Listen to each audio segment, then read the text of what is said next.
भीम ने रणभूमि में दुर्योधन की जांघ उतार दी थी।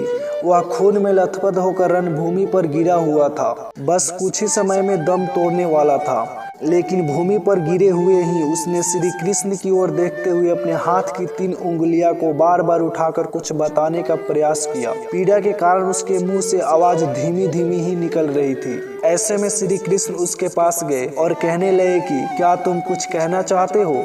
तब उसने कहा कि उसने महाभारत के युद्ध के दौरान 3 गलतियां की है। इन्हीं गलतियों के कारण वह युद्ध नहीं जीत सका और उसका यह हाल हुआ है।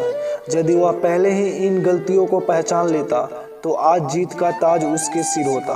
श्री कृष्ण ने सहजता से दुर्योधन से उसकी उन 3 गलतियों के बारे में पूछा तो उसने बताया। पहली गलती यह थी कि उसने स्वयं नारायण के स्थान पर उनकी नारायणी सेना को चुना। यदि नारायण युद्ध में कौरवों के पक्ष में होते तो आज परिणाम कुछ और ही होता। दूसरी गलती उसने यह बताई कि अपनी माता के लाख कहने पर भी वह उनके सामने पेड़ के पत्तों से बना लंगोट पहन कर गया।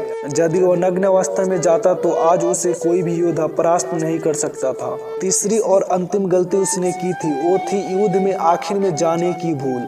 यदि वह पहले ही जाता तो कई बातों को समझ सकता था और शायद उसके भाई और मित्रों की जान बच जाती। श्री कृष्ण ने विनम्रता से दुर्योधन की यह सारी बात सुनी। फिर उन्होंने उससे कहा, तुम्हारी हार का मुख्य कारण तुम्हारा अधर्मी व्यवहार और अपनी ही कुल वधू का वस्त्र हरण करवाना था। तुमने स्वयं अपने कर्मों से अपना भाग लिखा। श्री कृष्ण के कहने का तात्पर्य यह था कि तुम अपनी इन 3 गलतियों के कारण नहीं हारे, बल्कि तुम अधर्मी हो इसलिए हारे। यह सुनकर दुर्योधन को अपनी असली गलती का एहसास हो गया।